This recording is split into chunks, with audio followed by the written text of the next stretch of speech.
me romance. Read me romance. Read me romance. Read me romance. You could take a look in a book, that's fine. Or you could sit back, relax, and unwind and read me romance. Read me romance. Welcome back, lady listeners. Hey, lady listeners. Welcome to a brand new week at Read Me Romance. We have a brand new book from Pammi, and it is called Return to Love. And I'm so sorry I pronounced her name wrong last week when I was talking about the author that was coming this week, but I did double check with her on the pronunciation, and I just want to just address that and say that yes, it's pronounced Pammi, and it's spelled Tarapammi. So if you're seeing this on like her cover and in the show notes and everything, just know that's right, and that's how you say it. So we're gonna go from there. So yeah, she's brought us a book called Return to Love this week. And if you see any of the, click on the links and everything that we show, or look at the promo this week that we have for her, you're gonna see like she does like dirty, short, just they're so cute. Like there's tons of like Harlequin, like nasty romances, and I'm here for it. And like the tag in her author bio is horny, heartfelt, happily ever afters. And I am so fucking psyched to have her on the podcast I this love week. it.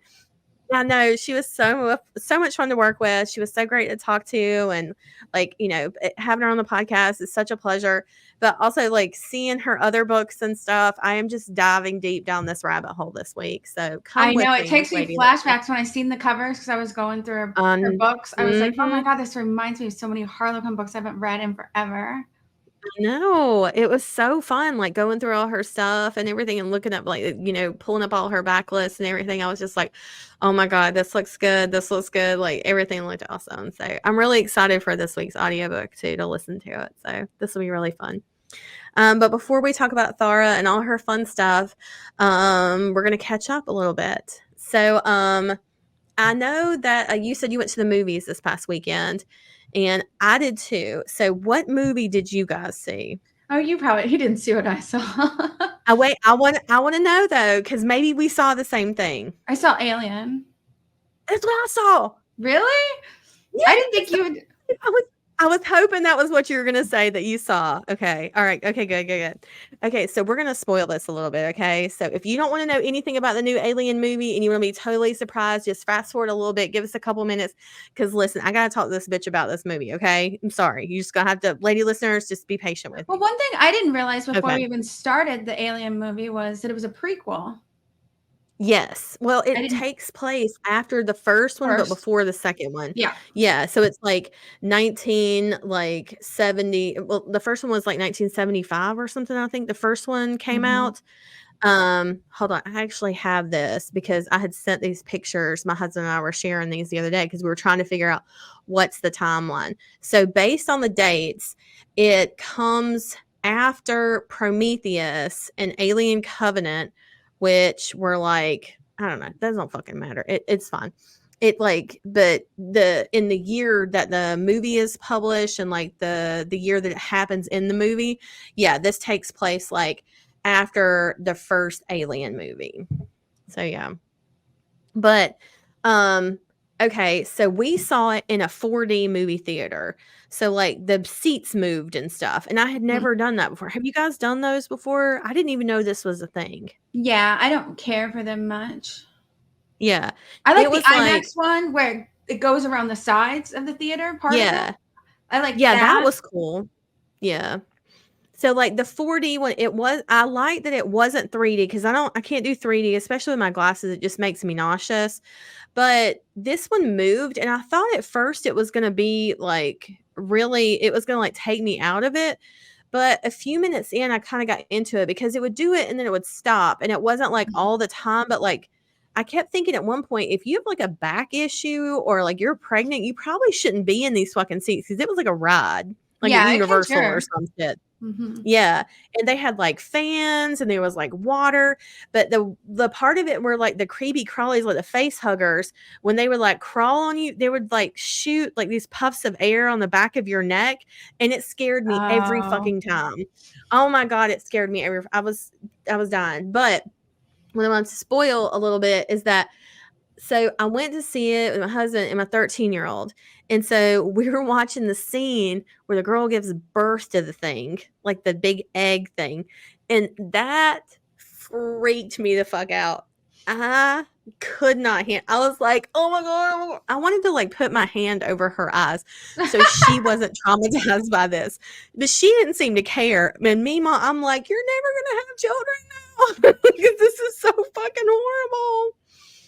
But what did you think about the movie? Like, what did you think about the whole thing? I was just okay with it. Like, maybe I've watched all the Aliens and I've rewatched them. They're like one of my favorites. Kind of like, I don't know, I get into some of those old ones. Like, I've rewatched all the Halloweens and the Jasons before they come out. And just when I'm really into a series, I'm into it. And I don't know, maybe it's just been built up for so long. Because how long was the last one? I felt like it was a long time. The last movie came out in 2017. Yeah. So it's been a while. Yeah. I've been waiting forever for the next one.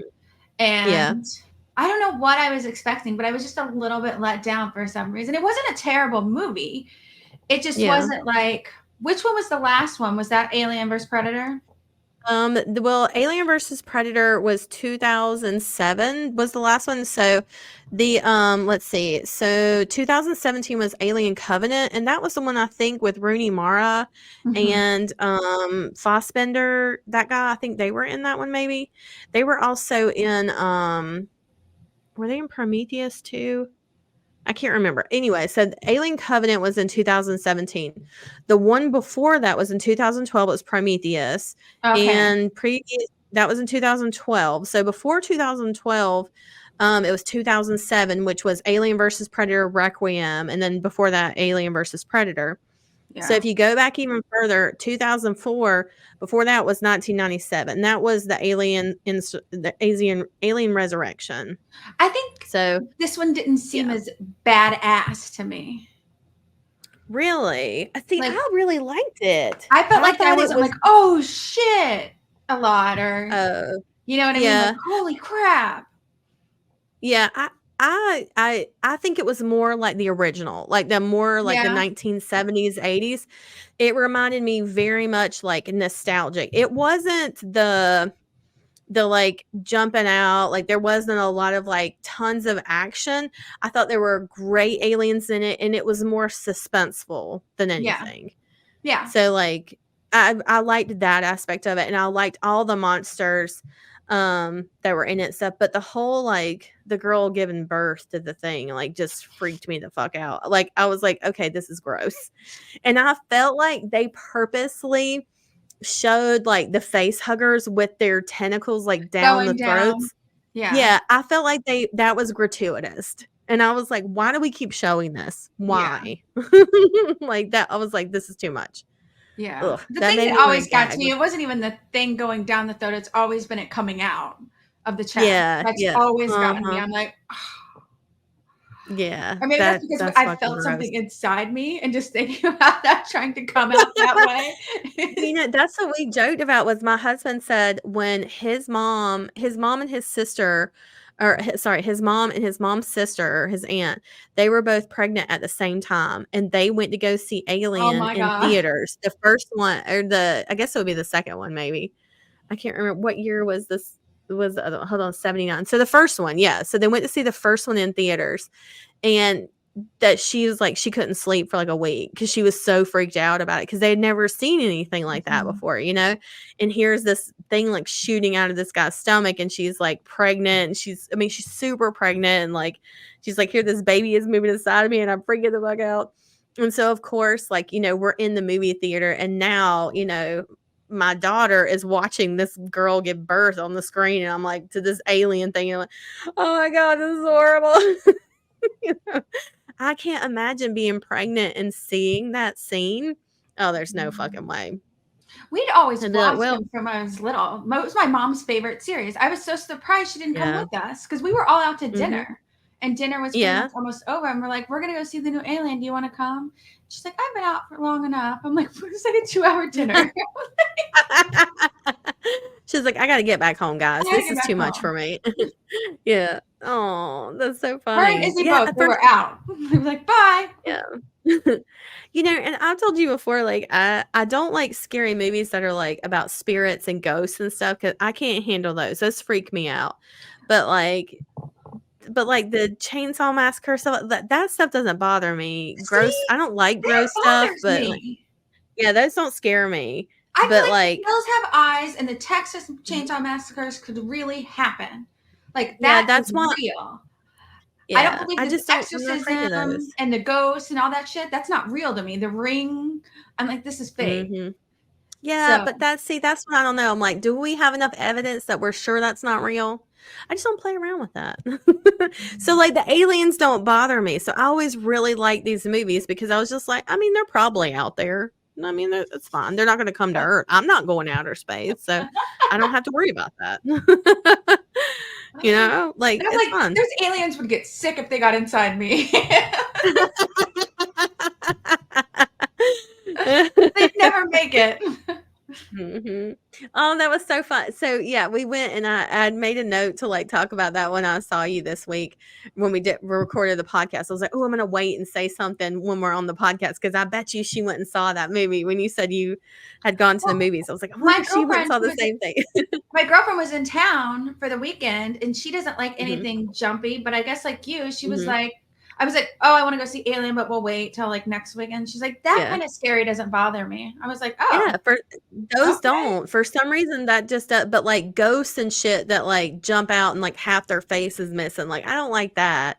Like spirits and shit that try to like come up and get you or while you're sleeping. That like that Paranormal Activity movie fucked with me. Okay? That fucked me up. See, The I grew one up where going it's to like haunted they're houses. I no, feel I like that can't do kind of that. like took me out I of it, can't do like that. that I'm not scared of scary movies. Because since I was in like the top end of junior high, we were going to Mhm. haunted houses when it was close to No. Halloween. Not me, 6 girl. of 'em. Never. Mm-mm. I'm like, I'll drive right by one and wave at it as I go by. Hey, there it is. I'm not getting out of the car. No, thank you. Oh. But yeah, it was just and I think there's some nostalgia to them as well because they were really good. But Yeah. and I don't know if we talked about this before the break, but there was another show that I binged. It was called The Good Place. Have you seen that one? I feel like I've you told me seen about that show. I think I've seen the preview for that, but I haven't watched it. Yeah, I don't think you've talked about it. Okay. For some reason, I was thinking you were the one. I cannot remember. I thought you were the one that was like the first person that told me about it because I felt like we had talked about it, but maybe not. But it was so good. It's on Netflix. I think it's like 4 seasons, maybe 3 or 4 seasons. I don't know. They're all on Netflix. And we binged it in a weekend because each episode's 20 minutes long because it was on network TV with commercials and stuff. Mhm. So every episode's really short and they're all so good. The concept is really cool. But it's about the girl, what's her name? Kristen. Not Dunst, Kristen No. Stewart. No, I can't think of her name. She's the one that's She's married to Dax Shepard. Yeah. She's married to Dax Shepard. Kristen Bell. Sorry, what I it know is. somebody was screaming that at me. So Kristen Bell, she dies in the opening scene. She wakes up and she's in heaven, and Ted Danson is there, and he's like one of the angels or something, and he's like, "Welcome, you're in heaven." He was like, "Everything here has been designed to fit you." He was like, "We've got your favorite flavor ice cream. This is your like favorite design of your house. These are all the paintings you loved, like." Even the like scent of the room is for you or whatever. It's like all these little details have been crafted to give you the most wonderful experience. And they were like, and this is your soulmate. And so they introduce them and she's like, oh my God, I can't believe it or whatever. And Ted Danson's like, all right, well, I'll let you get settled in and we'll meet up later for the orientation for everybody. And she's like, okay, great. And so she tells her soulmate, she's like, look, like you would never like betray me or anything. And he was like, no, never. And she was like, I don't know what the fuck any of this is. This is not for me. I'm not supposed to be here. So like, that's the very opening thing is like, she finds herself in heaven and she's like, none of this is supposed to be for me. I don't think I'm supposed to be in heaven. I think I was supposed to go to the bad place. So, but there's like such a good twist to it. And there's like all this cool stuff that happens. And I won't spoil it because this one is really worth watching because the episodes are so quick. You can put them on, play on your phone. Like you don't have to like pay a ton of attention to them. but they're really funny. The writing's great in it, and there's like so many good twists. Like as the series goes, there's a lot of really cool things that happen. So I really liked it. I binged the whole thing. I mean, if you've like never seen it, I think it's a good one to watch. I will say the last episode, I don't feel like they needed it because there was like the next to last episode I thought was the last episode. So like that one I was like, oh my God, this show's so good. Like it was great. And then the last episode I was like, oh, they're just trying to make us cry. So it was like a lot of stuff happens. And then when I was like, oh, okay. So you could skip that if you wanted to. But overall, no, seriously, it was really, really good. I definitely recommend it for like just a good show to put on in the background, or like, you know, if you want something new to binge, it's great. So loved it. And then what do I have? Oh, what am I reading? I downloaded the Speechify app that you mentioned last week. I haven't used it yet, but I did download it because I want to see how it does, because I have a couple of books I want to read. And I thought, why not have them read to me? So I got it. But this week, Lethal Souls by Shanora Williams finally dropped, and I have been waiting on this book forever. It's the third book in the Tethered trilogy, and I've talked about the other two books on this podcast before, not only because I love Shanora and she's an amazing person and author, but this series is so fucking good. The first book is called Vicious Bonds, the second one's called Wicked Ties, and the third is called Lethal Souls. But it's like this big epic fantasy series, and it's kind of like when she was writing it, like I talked to her and stuff about it, and she's also posted this on her social media, but the hero in the book is kind of emulated off of Cillian Murphy from Peaky Blinders. So like the Tommy Shelby that's in that, he's sort of emulated off that. So that's like the hero in this book. He's like a dark anti-hero, like bad gangster guy or whatever. And so this girl, she gets transported to this other world, and he's like the leader of this, you know, like city or whatever. And they're like soulmates, and he keeps trying to send her away because he doesn't want a soulmate. He doesn't have time for this shit. Like he's busy and evil, you know. But anyway, so it's like there's like gods, and they're at war with the mortals and all this other stuff that's happening. It's so incredible, and she's got such an imagination with how she wrote this, and it's just beautiful, and she's such a great writer. And I could not get enough of this series. The audios were fan-fucking-tastic. The guy that does it is Shane East, but the girl that does it, I think her name is Aura Nash, Aure, but her voice is incredible. I ended up going back and downloading other books that she had narrated because she was so good. So I really loved her, but yeah, she does like great accents and stuff because she does a lot of like the voice work for other characters. But yeah, she's just fantastic. And Shane East just has a great voice anyways. But the whole series was so good, and the trilogy was perfect, and it wrapped up wonderful. It's a safe series, and there's no cheating or anything like that. And it has a happily ever after. So it was so good. It was everything. I was so excited when it finally dropped, and like my pre-order kicked in. And I was like, it's midnight, guys. I know what I'm doing. And you know, so it was fantastic. I couldn't get enough. So I loved it. And I don't know if she'll write more in this series. I don't know if it'll keep going or not. I mean, there's not real, I guess if she wanted to write more about other characters, but I think this couple's done. I don't think she can write anymore. But so yeah, so that one was really, really good. And then another book that I added to my wish list today that I saw, it's called Love and Other Conspiracies. And I liked it because well, the cover is so cute too. But I think this author, it might be her like debut book, Mallory Marlowe. Oh, I think that's how you say it. But the cover, I'm trying to see if I can find it. Hold on. But let me see if I can show you the cover just so you can see it, because it's so cute. Like it made me stop scrolling when I went past it because it's so cute. But the tagline is they want to believe, like the X-Files. It says they want to believe. Oh, that's really cute. Isn't I that like that. cute? It's like a couple kinda kissing, and there's a big, like, Bigfoot in the background, Yeah. and it's really precious the way it is, and like I said, it made me stop scrolling. I was like, "Oh my god, that's so cute." So yeah. I added that to my wish list, so I'll probably read that after I finish with my other mystery book between now and then, so that's what I'm reading right now. Are you reading anything? You said you're rereading. Yeah, I was just in that new app because I had a headache the other day. So I downloaded just a bunch of like the old school Jessa Deans. Mhm. I just went Which back one and was it?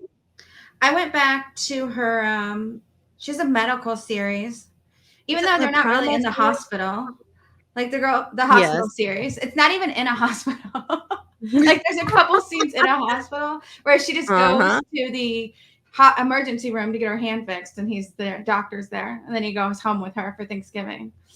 So it's just a cute Hello. series that I always liked.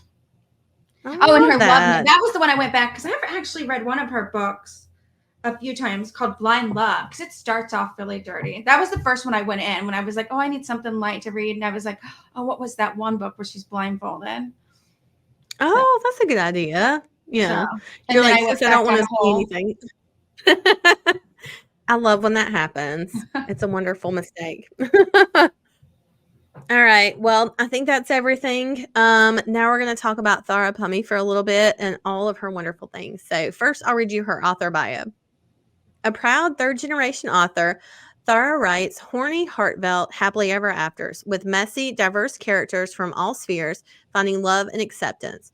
When she isn't wrangling the characters in her head into behaving, she's experimenting in the kitchen, binge reading, binge watching, making resolutions in her pretty planner, or dancing it out to Bollywood songs. She lives in Washington with her very own hero and two heroines in the making. As a woman living in at the intersection of ADHD and PMDD, both diagnosed later in life, Thara shares her struggles and high points on social media, hoping to bring awareness to hormonal and mental health issues that plague so many women. I love that.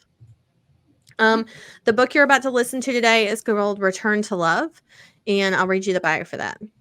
Can one fantasy night rekindle their forever? Tech millionaire Dominic D'Souza is blindsided when his wife of 24 years, Mona, admits she's miserable in their marriage and wants a break. Suddenly, all he can see on the screen are all the ways he's let her down. Determined to reboot their love story, Dom dons a new avatar, hoping Mona will give him at least one last chance. After 8 months of traveling alone, Mona returns home knowing what she wants from her workaholic husband. To her surprise, Dom is 5 steps ahead with a fantasy date night and fresh promises for their life together. Her wanton flesh is willing, but can she risk her heart again? I love like a marriage on the rocks Yes, story, I you do know? too, but Oh my not like gosh. crazy on Yeah. the rocks, like Yes. I mean, infidelity or like, I don't like something. the ones where, like, there's cheating or other people and stuff, but I love, like, when there's a marriage story and, like, they're just disconnected, you know? And this Yeah, is a chance, like, to rekindle their love. Those are my favorite stories. yeah. Because I think it's So, relatable. People get busy in life, yeah. and then they forget somebody's like, "I feel like you're not you haven't talked to me in, like, a month," and you're like, "Oh, Yeah. Absolutely. It's oh." like, "Hey, I'm right here. Look up for a second," you Yeah, know? and then you feel Yeah, and bad, you're like, "Oh, shit." mhm. Yeah, but sometimes you need that reminder, Mhm. and sometimes it takes your partner being like, "You're an asshole." Yeah. So this novella, Return to Love, is the first in a series called Flirty, Filthy 40s. Flirty, Filthy 40s Love, about a group of women in their 40s giving no fucks and going after what they want. The next two books are called, the first one is Bad at Love, which is a spicy friends to lover, and the other one is Not in Love, where it's a badass surgeon falls for her man nanny. The ebook of Return to Love is released. Out now. Like if you're listening to this episode, it's live on August 27th. So you can get the ebook of Return to Love everywhere for 99 cents. So go grab that. And then you can find Thara on Instagram, Facebook, and Threads. We'll put all the links down in the show notes and we'll share it on her social media, or on our social media. We'll tag her and everything in it. So you can find her on there too. So make sure you check all that stuff out. But I think that's everything. All right, let's send them in. Let's do it. We'll see you guys on the other side. This is Return to Love, a flirty, filthy 40s love novella by Pammi. Read for you by Lou Banks. Chapter 1. Dominic D'Souza checked his Rolex for the 100th time and cast another anxious look out the large window by the plush booth. In the half hour since he'd arrived at his favorite French bistro, the ever-present Pacific Northwest drizzle had turned into alarmingly fluffy snowflakes. Thick, powdery snow already blanketed the sidewalks and the parking lot, in a sharp contrast against the dark of the evening. Around him, the mood around the bistro lifted, filled with exclamations of glee and wonder. Snow in December wasn't unheard of, but the last thing he needed was a natural calamity ruining his carefully planned evening. He hadn't seen his wife, Mona, or heard from her in 8 months. After 26 years of being together, married for 24 of them, the last 8 months had felt like an eternity. He had moved through them like an untethered kite drifting in the sky without direction or joy. Even his IT company, the symbol of his success, had turned into a bitter fruit in his head, given it had become the means through which he'd lost her.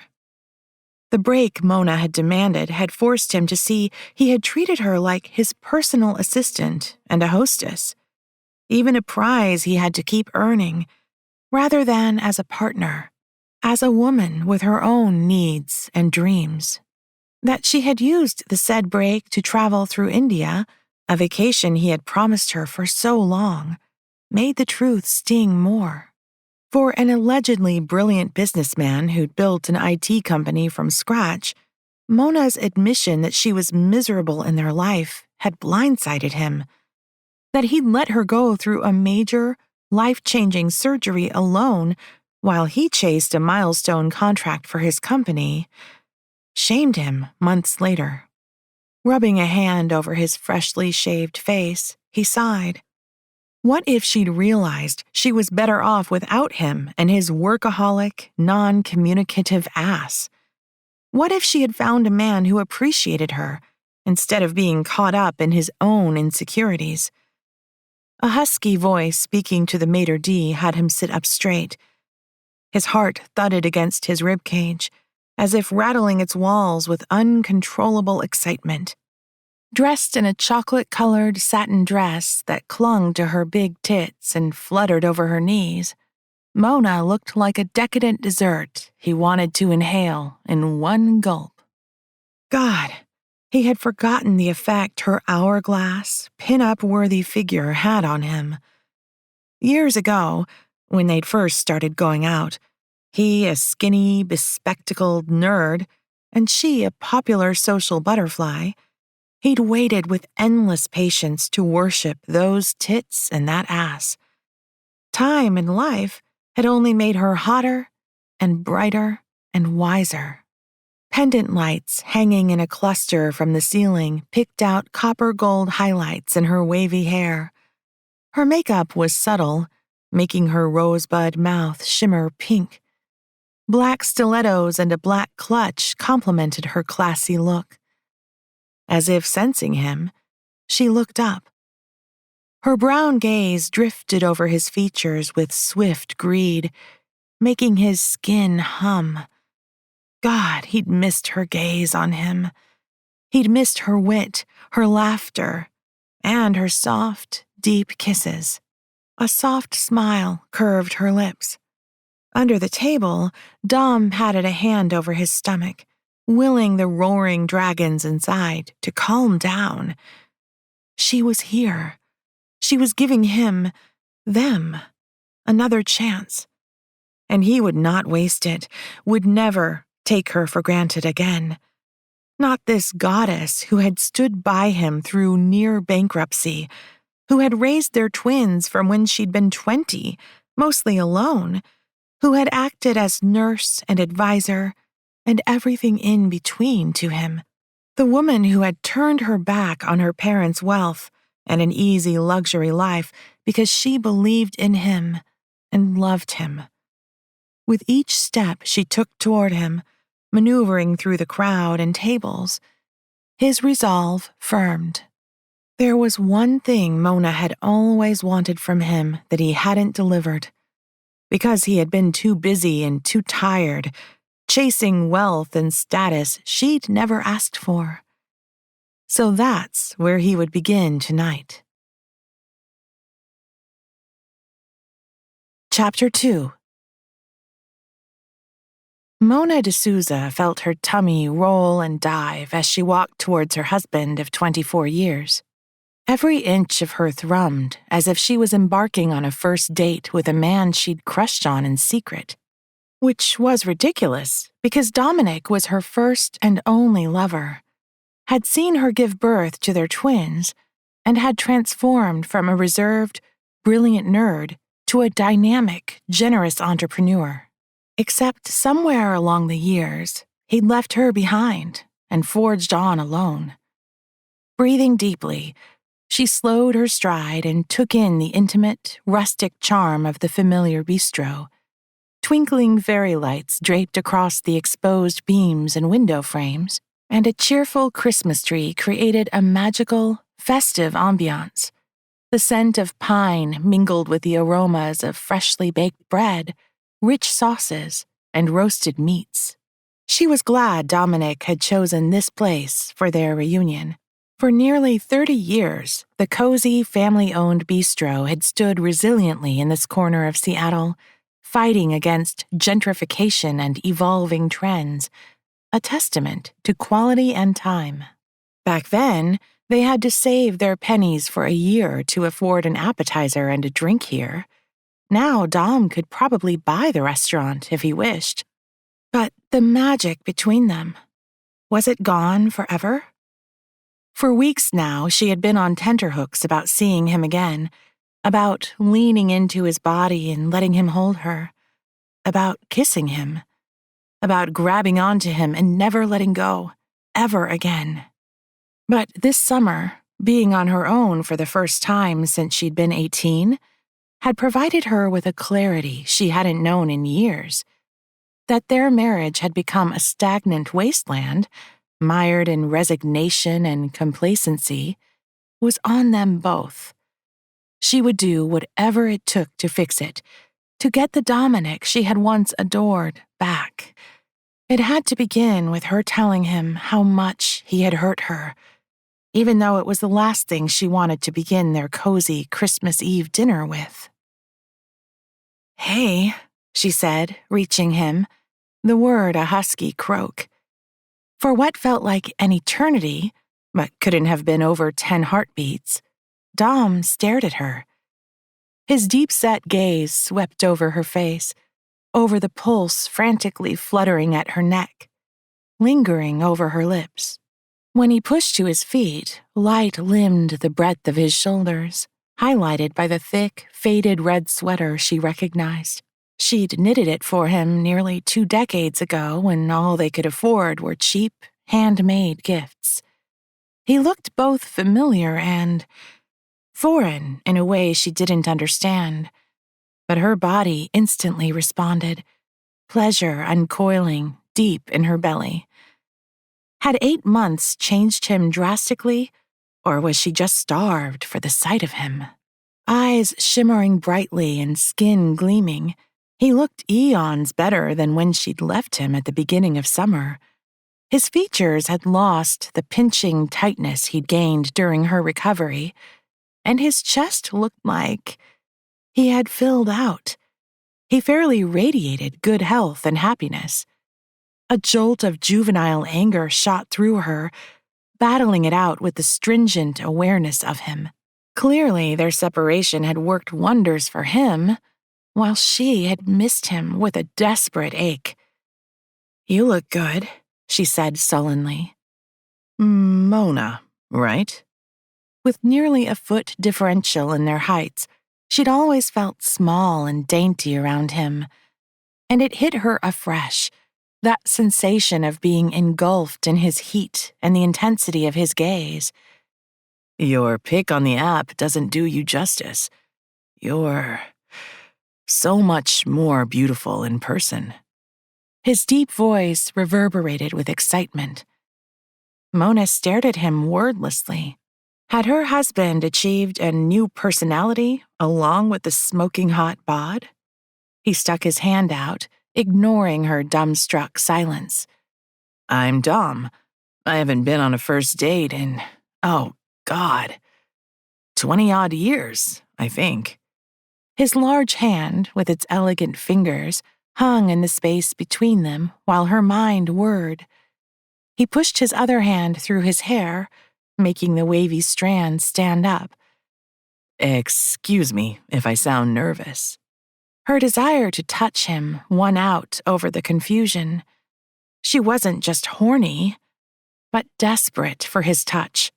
The hard squeeze of his abrasive fingers sent a needy clench through her lower belly. Also, how had he grown calluses when he worked with computers all day long? First date? She said. His thumb traced the veins on the inside of her wrist before releasing her hand. This close, she could see the fine lines of tension bracketing his mouth. Yep. His brown eyes held hers. At the risk of TMI on a first date, I've been starting over in life. This date is one of the new things I'm trying. Your profile said you're looking for fun and adventure. A thrill jolted down her spine as his words sunk in, along with a hefty dose of surprise. Her husband excelled at designing new apps and technology, in holding 1,000 details together in his computer-like brain, in forecasting markets and trends, not in impulsive gestures and thrill-chasing. Yeah, sure. I'm up for anything, she replied, staring at him anew. And I understand the need to start over. His eyes shimmered with endless things he didn't say. Yeah? She nodded and slid into the semicircular booth until she sat on his left. Placing her clutch on the table, she rubbed her cold palms together and looked around. Set over a small set of stairs and apart from the rest of the tables, the cozy booth had a nearly 360-degree view of the restaurant and of the snow transforming the streets into winter wonderland. The cheery atmosphere made her keenly aware of the little bubble of tension between them. When the waitress appeared, they chose a bunch of appetizers, a habit left over from when they could ill afford expensive dishes. I'm glad you're here, Dom said, without meeting her eyes. Nodding, Mona took in the familiar light brown flecks in his eyes, the sharp angle of his jaw, the dent at the end of his long beak of a nose that he had gained during freshman year at UW. Then there were all the ways he'd changed in 8 months. His thick, wavy hair piled on top with the sides shaved. The designer cut suited him, as did the contacts replacing his nerdy glasses. The red sweater sat snugly across his shoulders. Apparently, her husband had gotten quite the makeover. Had he thought she'd left him because she didn't find him attractive anymore? Or was this the sustainable change she'd hoped for in his lifestyle? She took a sip of her ice-cold water to arrest the questions piling up. Arm thrown over the seat behind him, Dom faced her. So, tell me about yourself. Like what? Mona demanded sharply, then sighed. I'm not used to first dates either, she said, aiming for honesty. I'll go then. He grinned, his enthusiasm apparently endless. Recently, I've discovered carpentry as a new hobby. That explained the calluses on his palms. You don't look like the pic you shared on the app either, she said, borrowing his idea. His expression turned sheepish. My life fell apart a few months ago. I lost something precious, and it became a wake-up call. I've been focusing on eating better and working out and on being present for those who need me. A tight ache clamped her throat, and she cleared it. You look great. His grin bloomed wider. Thanks. If curiosity was her first flaw, being competitive about everything was her second. No way was he going to show her up with his transformative summer.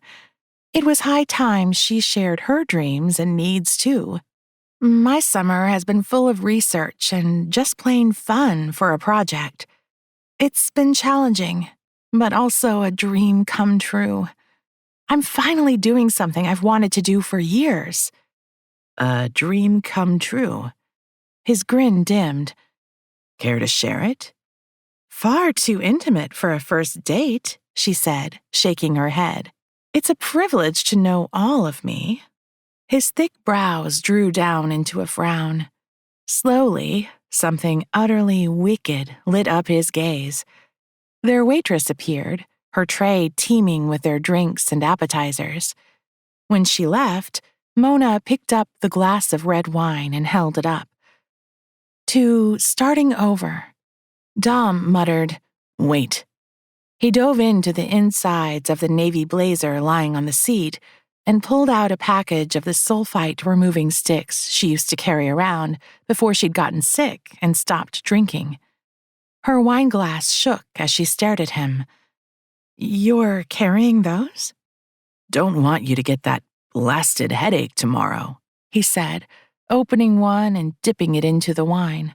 Mona looked away as tears prickled.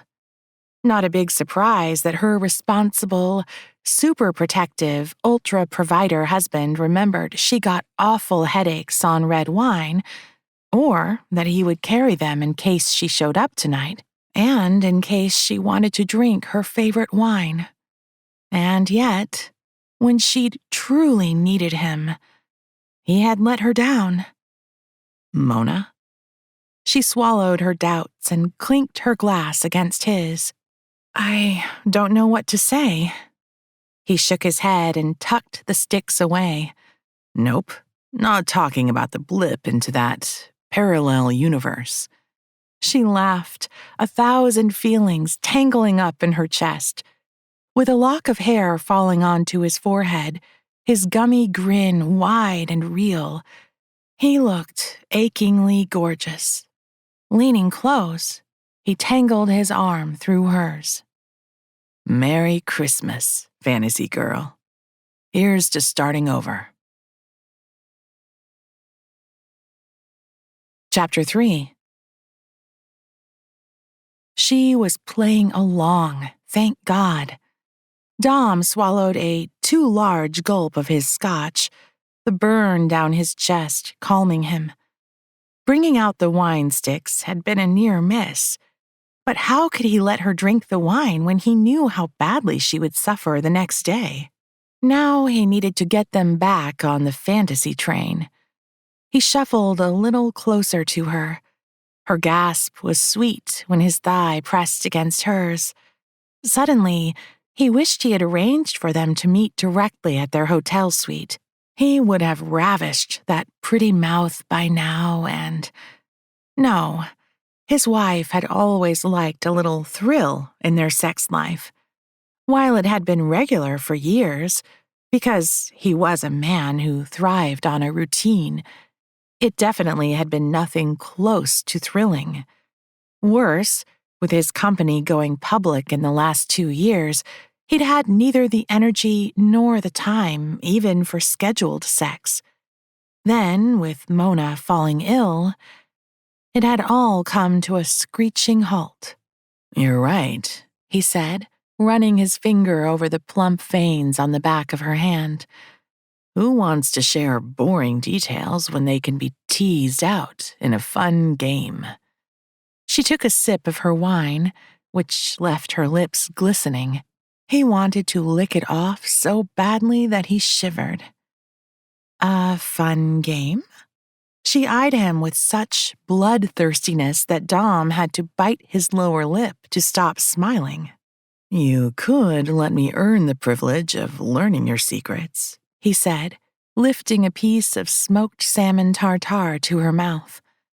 A soft moan escaped her as she chewed, and the sound went straight to his dick. It's on, she said.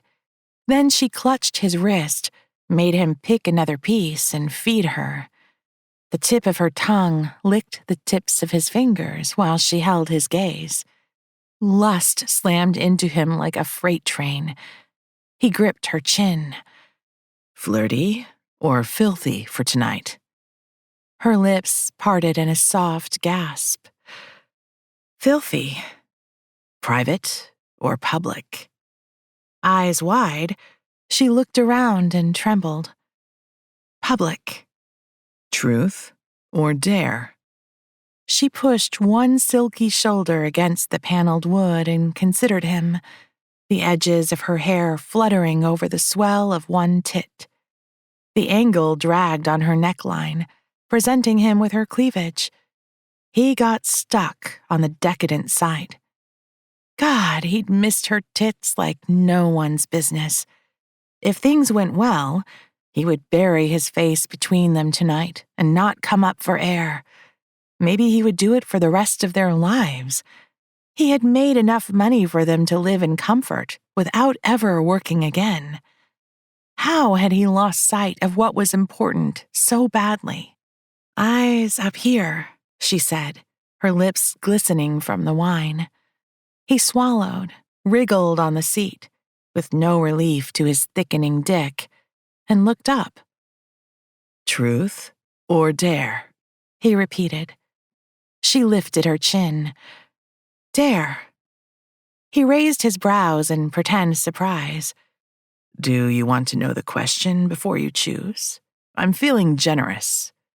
Nope, she said, popping the sound with an irreverence he wanted to kiss out of her. She knew damn well that he'd ask about her living her dream. Fine. He let his fingers drift over the silky swath of her nape. Her eyelids fluttered close, and she leaned into his touch. I'll make you come, right here, now. Her wineglass shook in her hand so violently that a little spilled over her chest. Casting a quick glance around them, the bistro had luckily grown busier and noisier. Dom grabbed a napkin and pressed it against her pulse with his thumb. Beneath its folds, he spread his fingers until the tips reached into the wide neckline of her dress. A band of heat sizzled down his groin as the tip of his finger found a plump nipple. He rubbed and tapped it over and over, then caught it between two fingers and tugged. Mona jerked, her hips moving in a tiny arc, a breathy pant falling from her lips. She slapped her hand over the napkin, holding it there. Leaning over her torso as if to check something, Dom snuck more of his fingers in. With a groan buried in his throat, he cupped and squeezed her tit. Writhing on the seat, Mona pushed herself into his touch. That feels so good. What I wouldn't give to roll my tongue around these, he said, flicking the taut bud one more time. A sudden burst of applause from a table behind them had them jerking apart. Head thrown back against the leather, eyes closed, Mona huffed. A small wet patch glimmered on the bodice of her dress. Stroking her jaw, Dom leaned down. God, look at you, fantasy girl. With your nipples poking out of that dress, you look so ready to be ruined. He let his mouth flutter down to her neck and took a deep breath. And I want to, so bad. Shivering, she arched into his touch. Notes of jasmine, warmed by her sweet sweat, hit his nostrils. He breathed in greedily, his body releasing months of tension. Please God that she let him take her to the hotel suite tonight. He'd spend all of it on his knees, worshiping every curve and contour with his lips and fingers. You still up for the dare? Her eyes searched his, as if she was seeing him for the first time. For just a second, they lingered over his lips, and he bit back a groan. He would give up his soul to have her kiss him, show him the passion she'd buried beneath disappointment and hurt. Is this turning you on? She said, surprising him. Does it matter? He asked, his heart jerking painfully against his ribcage. This was a fantasy for her, yes, but a part of him desperately wanted the emotional connection they had always shared. Yes, she said, smoothing her fingers over his jaw. He grabbed her hand and brought it to his crotch. With a soft moan that only he could hear, she cupped him. His cock thickened. Throwing his head back, Dom let her squeeze him for a moment more, then pulled her hand away. Shall I proceed? Her chest rose and fell as she cast a self-conscious look around her. But the flush painting her cheeks and her neck was unmistakable. She ran a hand over her chest, giving her tit a quick squeeze. Fuck, that's hot, he said, planting his palm over her stomach. The satin rustled under his fingers, warmth bleeding through from her flesh. If you see stars, don't be shocked. Another shiver racked her petite frame. You're good at this. He ate up the surprise in her tone. Keep your chin lifted and sip your wine. Her eyes widened in her face, but the thrill of it shimmered in her taut body. What if I moan too loud? I'll stuff my fingers in your mouth. Later, you'll be punished, he murmured huskily. Why had they waited this long to explore this side of themselves together? How had he forgotten how much he adored her wild abandon and passion? She licked her lower lip and grazed her fingers over the outline of his cock. It jumped, desperate for more. Like stuffing my mouth with something bigger and harder.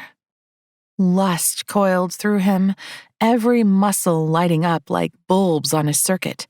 You're mine tonight, then, he said, sending his hand down her soft belly. To do with as I wish. Her thighs trembled as he found the hem of the dress and tugged it up. He trailed his fingers over the soft, warm flesh of her inner thighs. I need an answer. Ah, she said, her mouth falling open. Her wine glass shook again. Careful, fantasy girl. If you spill any more, I'd have to lick it off those gorgeous tits, and we'll get arrested. Her plump ass wriggled on the leather seat, trying to get friction, no doubt. I'll let you do whatever you want tonight. You would let me fuck you on a first date? He taunted. Her teeth dug into her lower lip. How are you so good at dirty talk suddenly? He grinned. This old dog has picked up many new tricks. All for you. Just for you. I don't know what to say. A moment's hesitation danced in her eyes. She squeezed his wrist. Or what to make of all this. Don't think. Just let me take care of you. Yeah? You always have, Dom.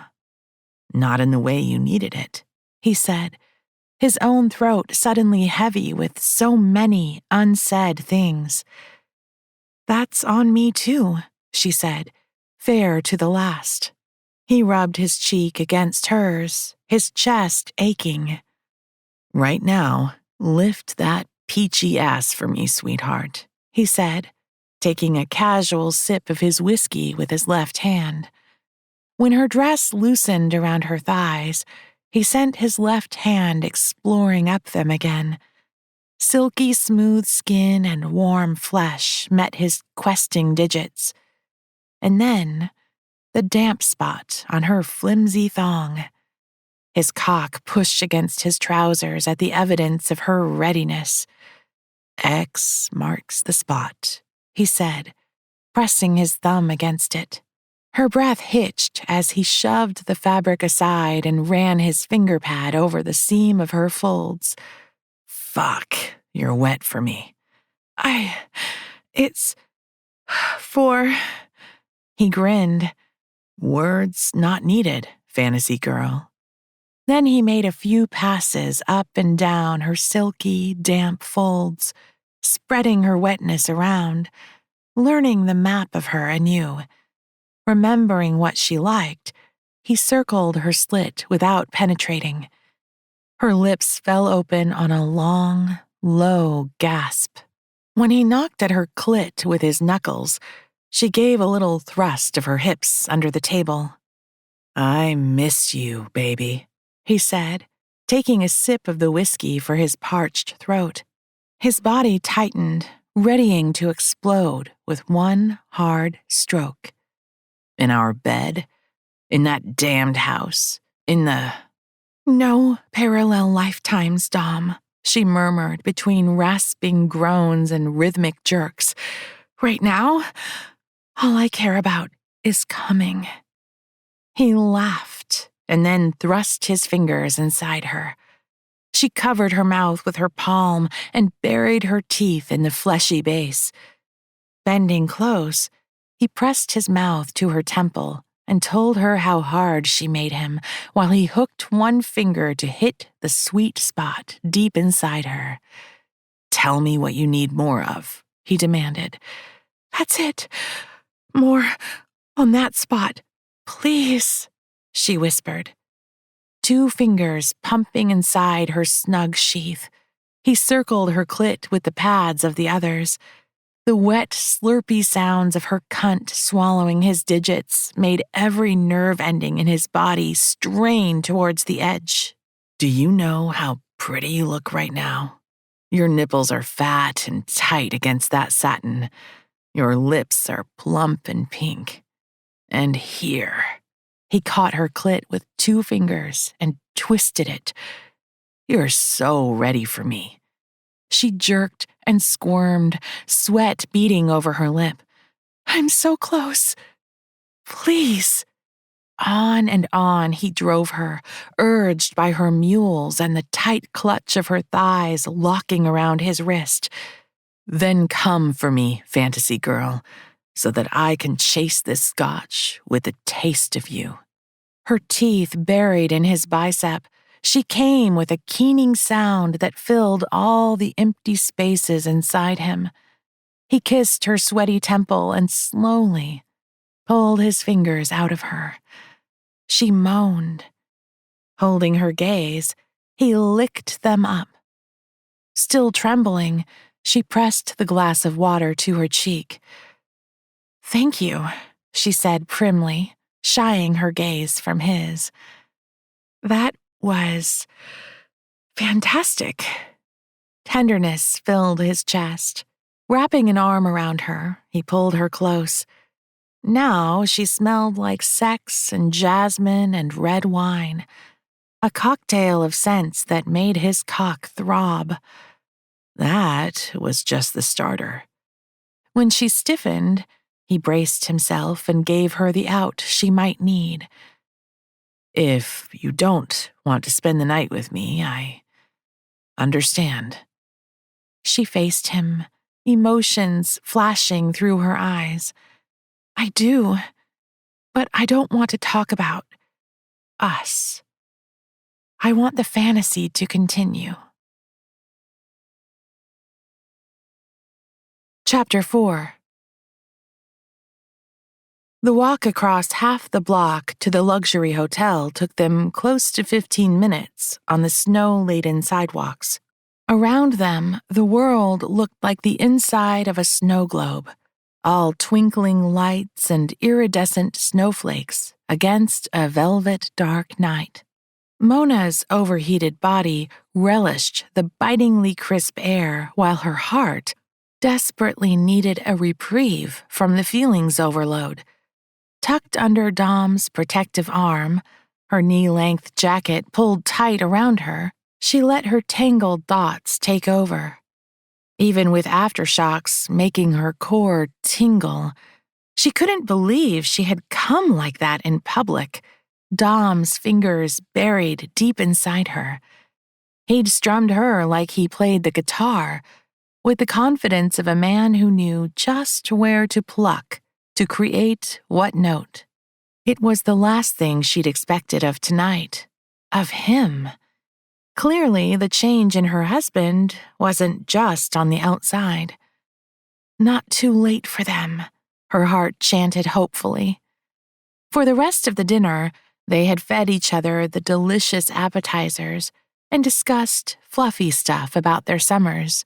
When she'd probed, Dom had admitted to not just hiring a personal trainer to rehaul his physical health and hiring a new CEO for his company, but also to seeing a therapist to sort himself out. Her illness and recovery, the break she'd insisted on, even their twins Sanjana and Sid, sophomores at UW and USC, hadn't entered the conversation. It was childish to not want to return to their actual lives, but she didn't care. The last 2 years had chewed her up and spat her out, with the only saving grace being the admission that her marriage was in big trouble.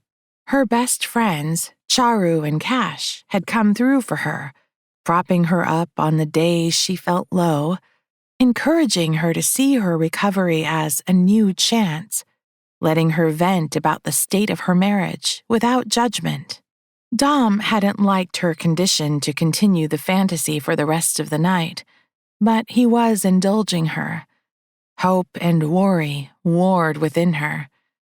This fantasy night was a splendid way to rekindle their connection, and she adored him for it, especially since the man was as stubborn as an ox about change. But there was more to address between them, more that needed to be healed. There was time for that, she told herself. Right now, what she wanted was to make the night as mind-blowing for him as he'd done for her. Her heart thumped with extra verve as she delved through the annals of their sex life to figure out how to knock the socks off of him, to make him lose himself in her without thinking that she had to be handled carefully. She needed to feel like the woman that fueled his deepest, dirtiest fantasy. "You look happy," Dom said, plucking her out of her research reverie. Cuddling deeper into his side, Mona stretched upward and dug her teeth into his chin. The sandalwood scent of his cologne seemed to fill the empty crevices of her very soul. "Sweet and slow? Or hard and fast?" she said, mimicking his questions. The flashing lights from the decorations around them cast fascinating shadows on his face. But she didn't miss how his throat bobbed up and down, or how his nostrils flared with poorly disguised need. "Tonight's about you," he said, rubbing his jaw against her cheek. "About us," she said, pulling back, struggling against the sudden vulnerability that clamped her throat. "I want to, need to, feel like I please you, arouse you, as a woman." She was breaking her own condition, but she couldn't help it. He shook his head, anguish swirling in the depths of his eyes. "Sweetheart, that's never been." She pressed a finger against his stiff lips. "Answer the question, please." Pulling her close, he traced the shell of her ear. "Hard and fast first, then deep and slow."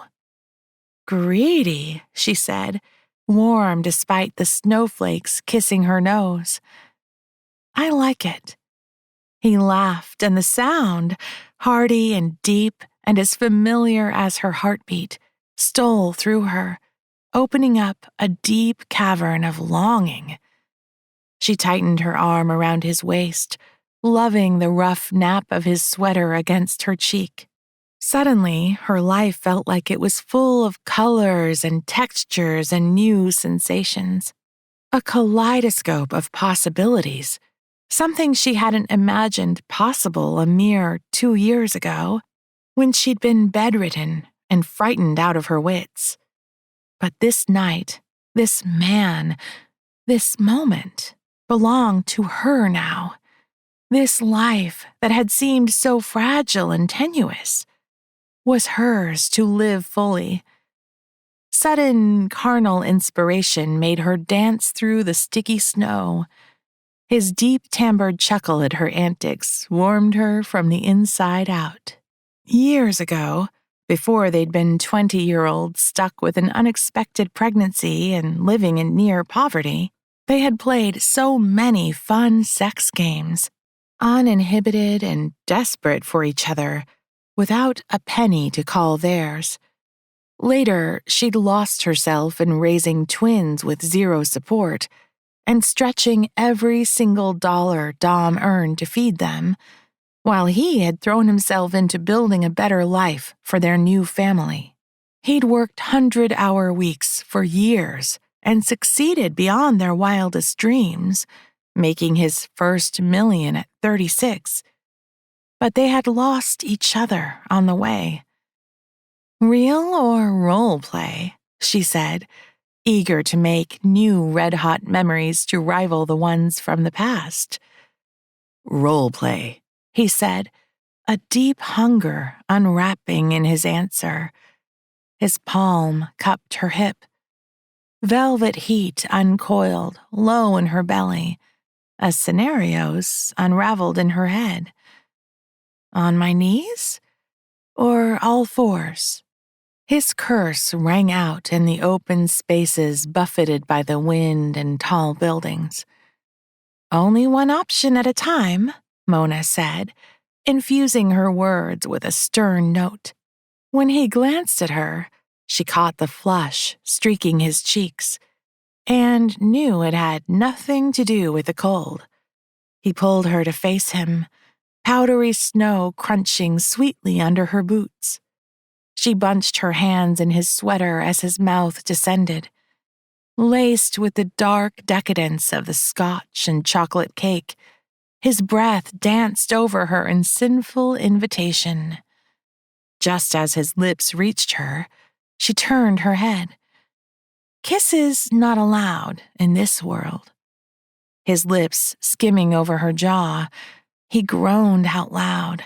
The sound reverberated through her willing, wanton flesh, pooling low in her pelvis and releasing a gush of dampness. "You're killing me, fantasy girl."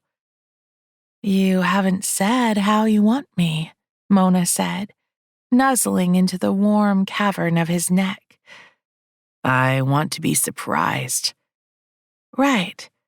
Here's the play," she said, clutching a scenario from one of her favorite erotic romance novels she had immersed herself in all summer. It was both titillating and empowering. "I'm a naive princess, abducted as a present for the alien overlord. She's in what they call heat, which means she has to be serviced repeatedly, and he can't resist the pheromones she's putting out."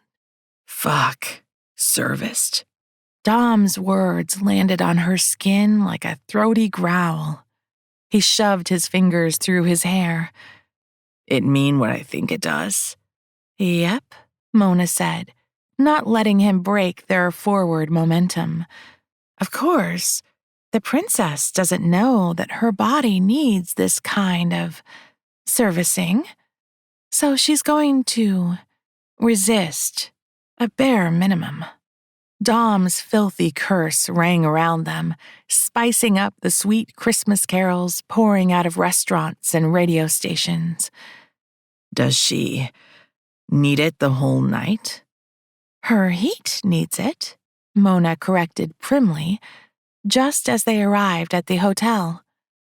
Good thing the alien overlord came prepared with a blue pill then, Dom said with a dryness that made her giggle. He grabbed her ass cheek and gave it a tight squeeze before the doors opened with a quiet swish. Let's get to it then.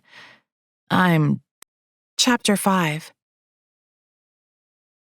A damp breeze kissed Mona's shoulders, blowing down past her tight nipples and lower still, flowing from the small gap she'd left in the floor-to-ceiling glass doors.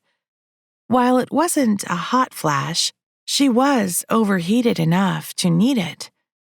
Not only had Dom booked them the luxury penthouse suite, he had also dropped off a bag in anticipation of tonight, filled with lingerie he'd admitted he'd handpicked, tubes of lube, silk scarves and blindfolds, 3 sets of pink furry cuffs, and a vibrator, dildo, and a clit stimulator.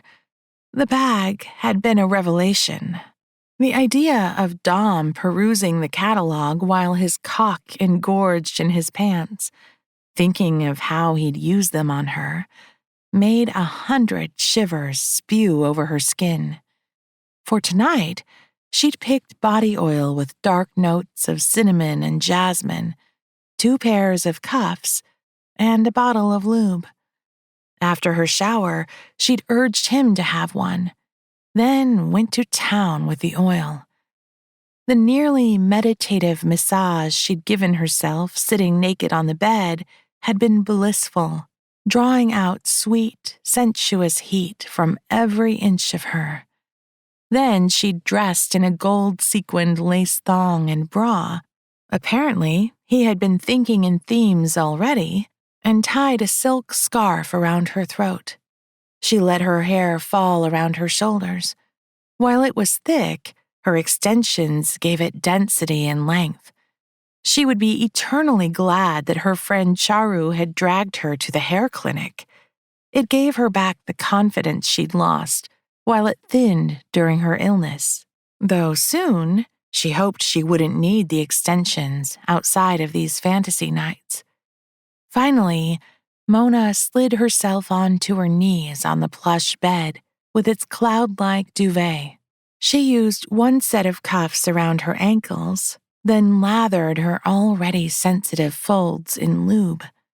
The tight tug of the cuffs around her ankles as she shifted, with the lube warming her folds, sent hot tingles zooming over her skin.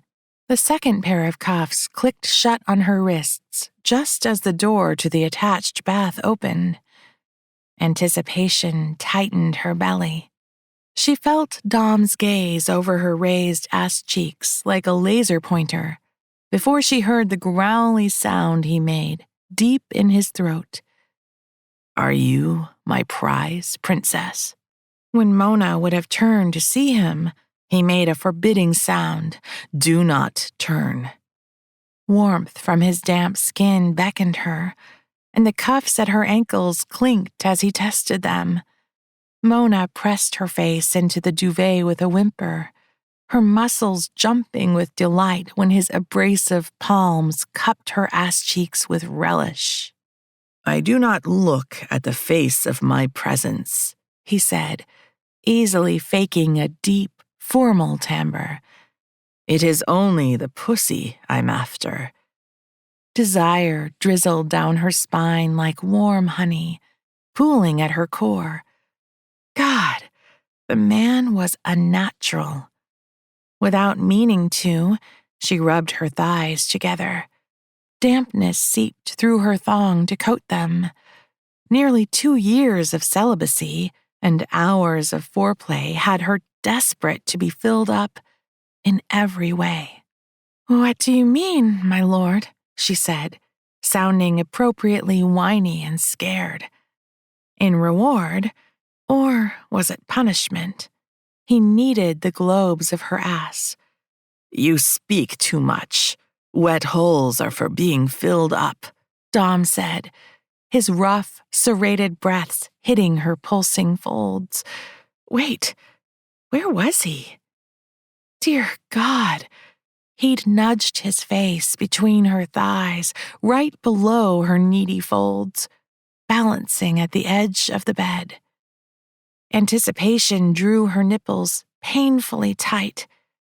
Mona moaned long and loud when he licked her from her clit to slit before fucking her with the tip of his tongue. Sneaking up, his hand stroked and squeezed her breasts with a dominance that seared her. Still, she needed more. "Please," she whimpered. "Please what?" "My breasts and their peaks ache," she said, arching for his touch. "Won't you suck them?" His gravelly laughter echoed through her. When he twisted her nipple between his fingers, she nearly blacked out. "Like that, but more." He abandoned her breasts after one last squeeze. "I'm here for my pleasure, not yours." She writhed and undulated, begging for more, the sounds that escaped her mouth erotic to her own ears. His wicked chuckles aroused her as much as his filthy words, her release a shimmering mirage just out of grasp. On and on, Dom stroked and licked at her, slipping his clever tongue in and out of every crevice, making satisfied sounds that drove her out of her skin. "You taste sweet and tart, just the way I like it." Her thighs trembled as she tried to lock him there, for eternity if possible. His smug laugh as he slipped away echoed through her needy pussy, making her muscles clench on nothing. "Please, I'm heating up," Mona said, not needing to work at all to get into the role. As tightly wound as a coiled spring, all she could think of was the pressure breaking her apart. "They said I need to be pumped full of medicine by you, my lord." "I'll pump you full of it, all right, princess." His fingers continued the assault his mouth had begun, dipping in and out of her pussy. "Please, can I look at you now?" Mona begged, needing the face of the man she'd loved for so long to hold on to, even in the fantasy. After months of imagining Dom like this, she couldn't bear to not see his face now. "Then, will you shut up and take it like a good girl?" "Yes, I'll take anything you give me," she said, pressing her cheek into the duvet so she could see him. Dom's smile was wicked and wild, his pupils blown with lust. His broad shoulders bunched tight, a damp sheen shimmering on his skin. She struggled against the cuffs on her wrists, the lean sinews of his chest with a thick dusting of hair, inviting her touch. God, how she loved rubbing up her nipples against that. How she loved it when he sucked her tits. And his denying her, bringing her to the edge and leaving her there, was making her delirious. Still, pure joy cut through the frenzied desire as she noted the changes in his body. Even his abdomen had developed muscle definition now. Given he worked relentlessly with no consideration for his posture or energy or age, and both his parents had died very young, she'd worried so much about his health. "You are a feast for my eyes, my lord," she said in a simpering tone. He drew a line down her spine, his touch feather-light when she needed firm. "You please me too, princess. Every inch of you is heaven I've forgotten existed. Pleasure rippled through her at his raw admission. I'm scared. Why am I bound like this? For my use. What else? While she watched with wide eyes, he pulled his silk boxers over his tapered hips. His cock, fully erect and thickly veined, plopped into his palm. Mona's mouth watered, and she wet her lips with a swipe of her tongue. His throat bobbed up and down at the sight. Remembering how hard she'd worked in those early years to suck his cock the way he liked, to deep-throat him without gagging. "My lord," she said, excitement sending shooting sparks to her sex. She fought against the cuffs at her wrists and ankles, making herself wetter. "What is that thick length? What do you intend to do with it?" "That's your medicine, princess," Dom said, stroking himself from root to tip. A thick pearl of pre-cum oozed onto his fingers. He rubbed it over her folds, one finger drilling deep into her pussy. She clenched hard, but yet again, he slipped out of her grasp. She smacked her lips. "I'm ready to drink it up, my lord. Will it cure me?" A thin sheen of sweat covered Dom's skin as he cursed at her offer. "I will fill your mouth later. First," he rubbed the tip over her damp opening, then up through her folds, his chest bellowing like a forge. "My lord, it aches. This thing you do. Please, enough." She raised her spine and tried to shuffle her knees on the sheets, as if she meant to scoot away from him. His rough hands gripping her hips, he pulled her back with a wicked-sounding laugh that pinged over her skin. "Not getting away, princess. Not before I cure you of this heat." Then, with a deep, rasping groan, he tapped the length of his cock against one buttock. Again, Mona wriggled and flailed and made a show of escaping. Fingers digging into her wanton flesh, Dom dragged her to the edge of the bed. When he wrapped his fingers around her hair and pulled, her scalp prickled, her arousal spiking to new, explosive levels. His mouth pressed against her lower back. He licked a trail to the seam of her ass crack.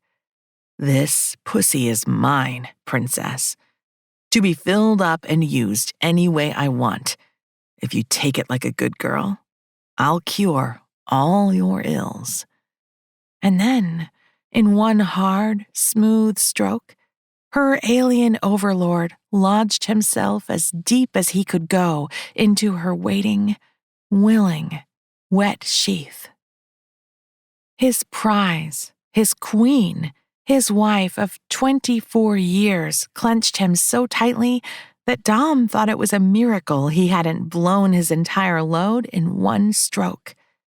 His breath burned in his chest, and his eyes nearly rolled back in his head as she wriggled and shifted, sucking him in deeper.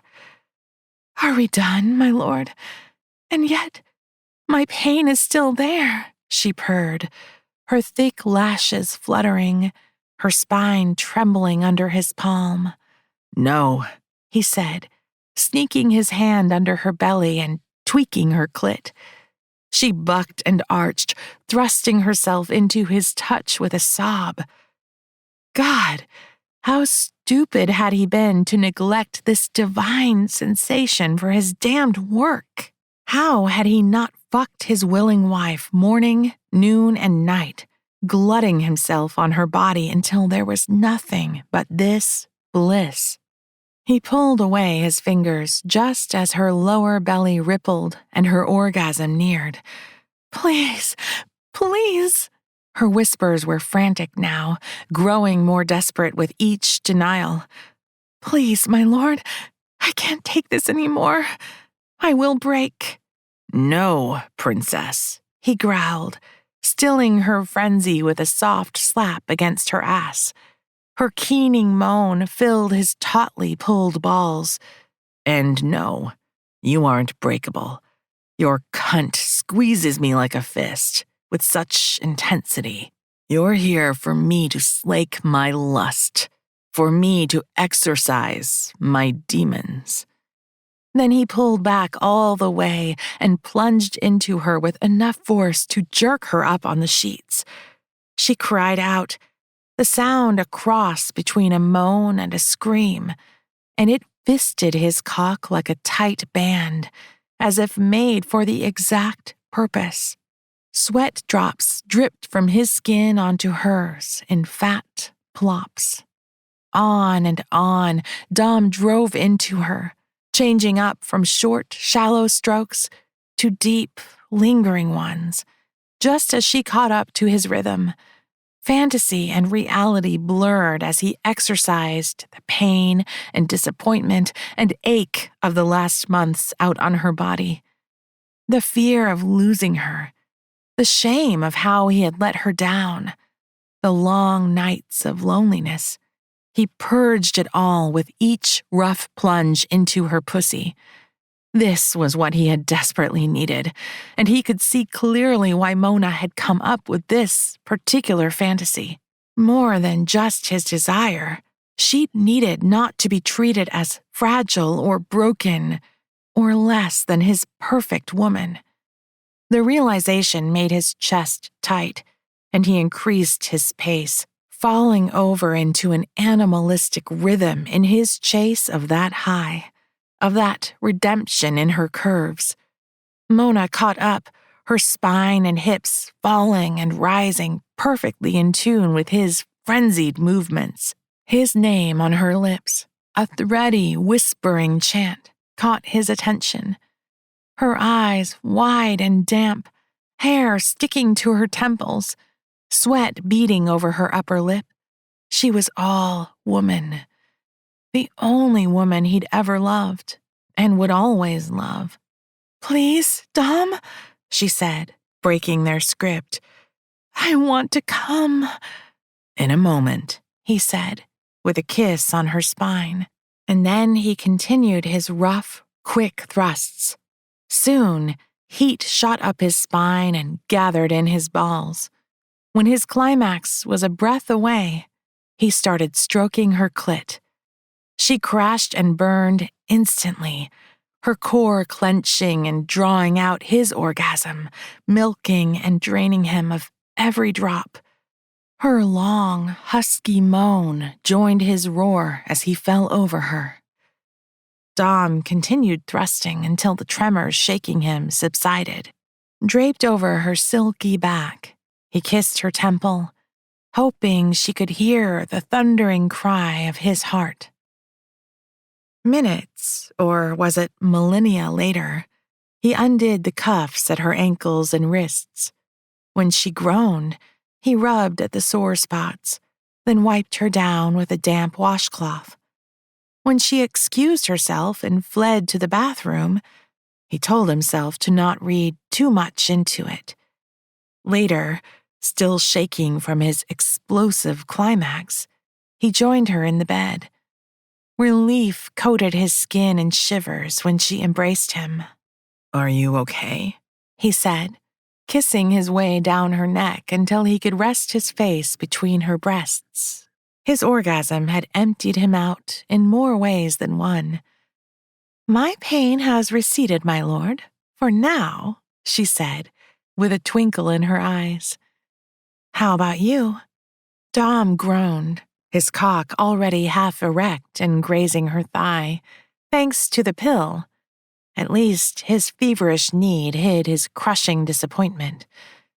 "I shall use you again soon, princess. For now, rest." She giggled and arched into his touch, a rippling sigh rolling through her kiss-smudged lips. "I have missed these tits," Dom said, to cover up the ache in his throat. He licked at one plump nipple and then wrapped his lips around it and suckled deep. For a while, they rested like that, the only sounds the pursing of his lips and her soft sighs, until fresh need built up all over again. Her fingers buried in his thick hair, Mona tugged at him, asking for a rougher, deeper touch. He complied, and soon they were writhing against each other like teenagers. Claiming hunger, he ate her out, and when she fell asleep, her tears drenching his bare chest, Dom hugged her tight, wishing for the night to continue forever, and yet waiting for what the morning could bring. Chapter 6. Golden sunlight dappled over his wife's silky back, met Dom's eyes when he opened them the next morning. He shifted to his side to better appreciate his view and let out an old man groan as his muscles and joints protested loudly against even minimal movement. A sweet ache he hadn't known in his 20s or 30s. And this was after he'd worked on improving his physical endurance over the last 8 months. Thank the Lord and the little blue pill that he'd been able to satisfy every one of his fantasy girl's carnal demands through the night.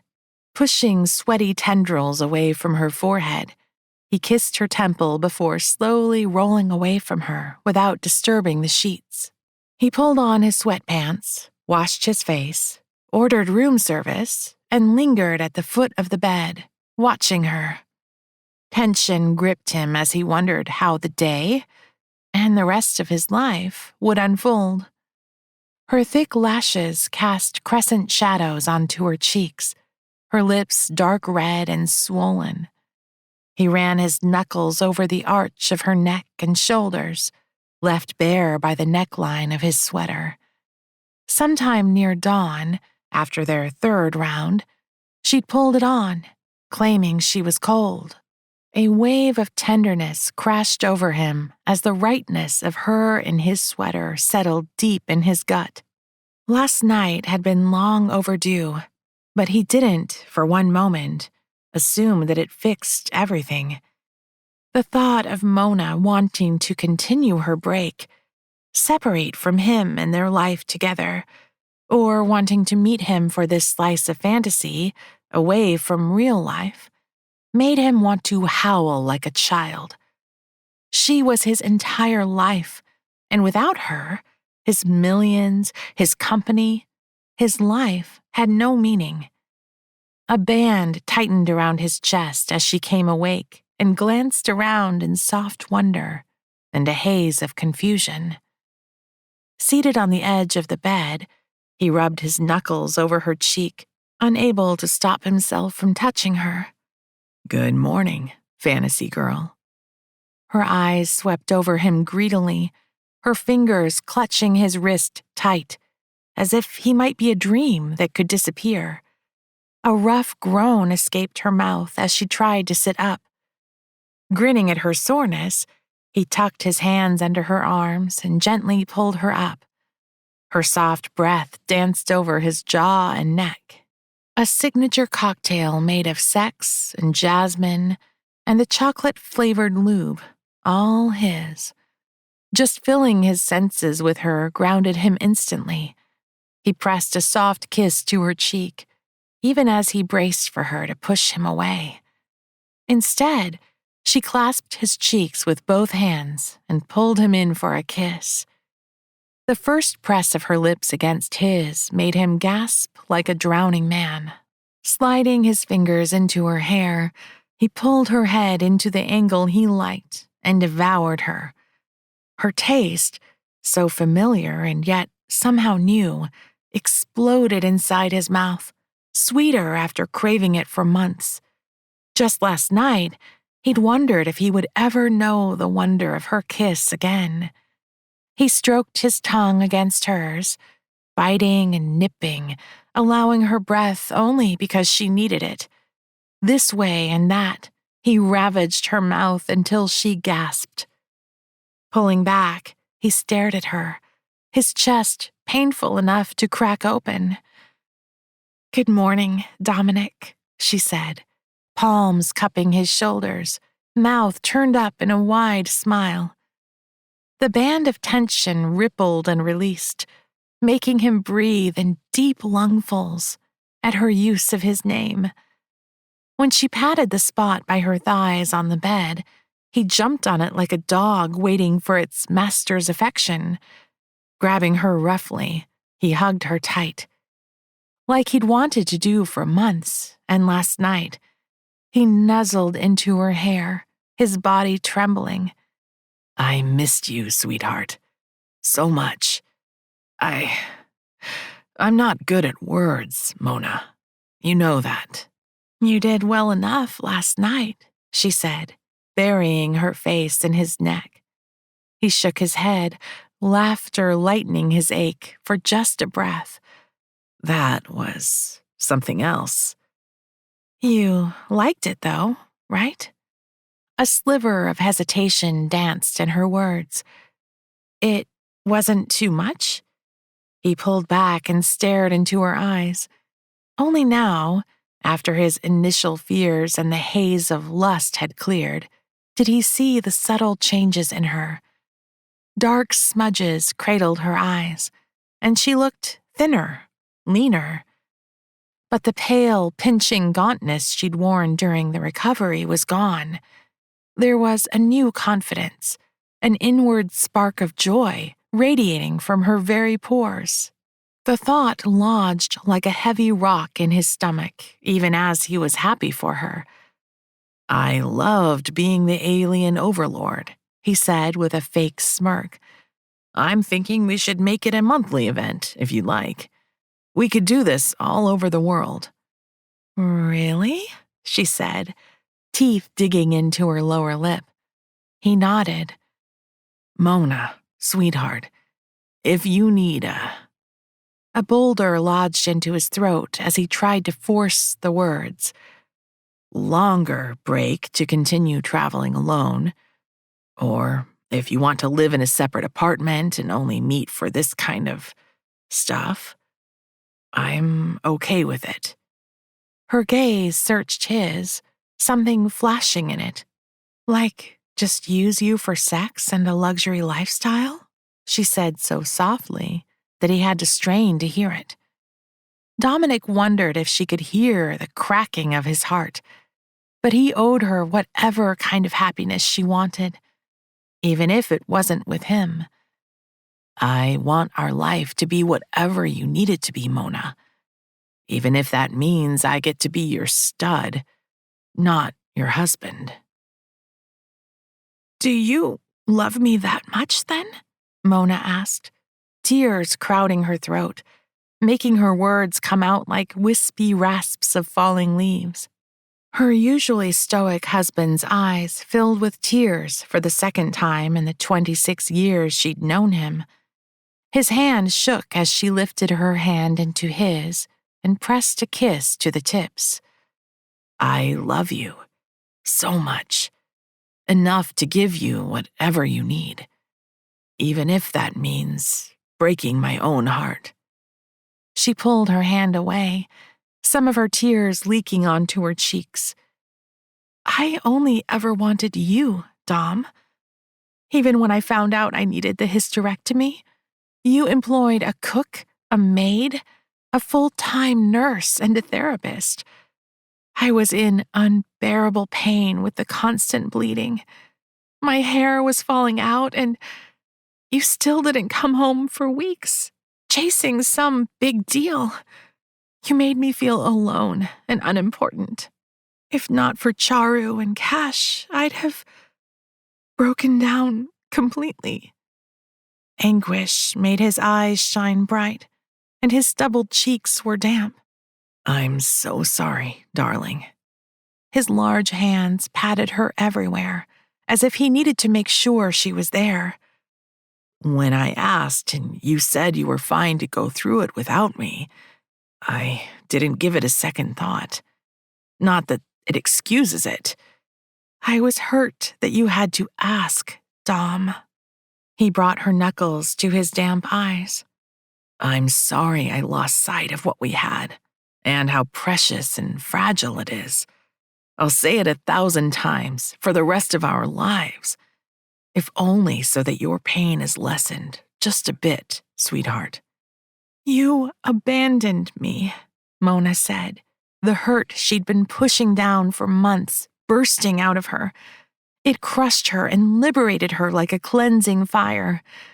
I never asked for millions or this lifestyle or... He gathered her to him, his own chest shaking. His arms were steel bands around her. I know you never asked me for anything, darling. Not even when you were living in 2 pairs of sweatpants and shirts. But every big project and deadline I pursued, every milestone I chased, it was all for you, sweetheart. To show you how much I love you, how much I appreciated your sacrifice when you walked out on a cushy life with your parents. A half gasp, half growl escaped her mouth, and Mona slapped his bare shoulder. Tom, that was 24 years ago. You can't still think you have to prove something to me. He kissed each of her knuckles slowly. Call it a poor man's pride. It nearly destroyed us. But you didn't let me. He leaned his forehead against hers. The scent and warmth of his skin coiled around her, filling her with a fizzy, giddy joy. You, my clever, strong fantasy girl, saved not only yourself, but me. Pulling her out of the bed, he went to his knees in front of her. I love you, Mona D'Souza, more than I loved you before, more than I ever thought possible. Thank you for making my life so colorful and sexy. Mona half shuffled and half fell into his lap, tears and snot running rivulets over her face. I loved being by myself, discovering who I was outside of being your wife and their mother and all the other roles. But, darling, I only needed that because I lost myself. I stored away all this anger and hurt, and it festered inside me and became something else. Turned me into this bitter, angry woman who resented everyone around her. Not having you by my side turned me into that, Dom. And I don't like her. Shh, don't say that, Mona, he said, peppering kisses down her temple and cheek, to her jawline and the tip of her nose. That angry woman saved me, saved us. I love her just as much as I love the sex kitten from last night. Then his mouth met hers, and Mona abandoned herself to his taste, his claiming, his kiss. They came up for air minutes later, somehow having rolled themselves onto the thick rug in front of the fireplace. Your dream, won't you tell me about it? He said, with a crack marking the words. For a second, she considered teasing him, but his earnest expression put paid to that. Pushing up on an elbow, she kissed his jaw. I'm writing a book, she said, on a soft whisper, her dream still a fragile thing. A middle-grade adventure novel. It's mainly set in Mumbai and New York, and I had a great time researching both locations. Wow, wow, Dom said, wonder filling his eyes. Can I read it? She giggled, pushed him to his back, and with a sigh, straddled him. That's a privilege you have to earn, Mr. D'Souza. He groaned and pulled her down to meet his lips, and Mona knew, in his soft kiss and hard pants, that real love had returned to her. This has been Return to Love, a flirty, filthy 40s love novella by Tara Pammi, read for you by Lou Banks. Welcome back, lady listeners. Thank you so much, Sathara, for allowing us to play Return to Love. I'm so excited to hear it. Let me see what else we've got coming up. So that is Miss Thara, and next week, we're off next week because it's Labor Day. I forgot about that. So we're off we have a break for the next 2 weeks. Next up, I know who we have, and I don't even have to look. I was going to say, we got Miss... Yeah, we do. We got Miss Katie Rios in the house. She's got a book for us called Falling for Nola. So excited to finally get her on the podcast and have her with us. So she'll be the next up. That episode will be live on September 17th. So we're going to have 2 weeks off before then. But again, thanks to Thara for coming with us and being on the podcast this week. And again, we'll have all of her notes and everything down in the show notes, where everything's clickable and you can find her. So, and we'll be sure to share it everywhere. So, make sure you grab your Read Me Romance summer book box and join the Patreon if you want to get past episodes without all the chit chat before and after. So, that's it. Tell them what to do. Fuck your day up. Make today your bitch. Don't be a dick. Bye, guys. Bye. Me romance, read me romance.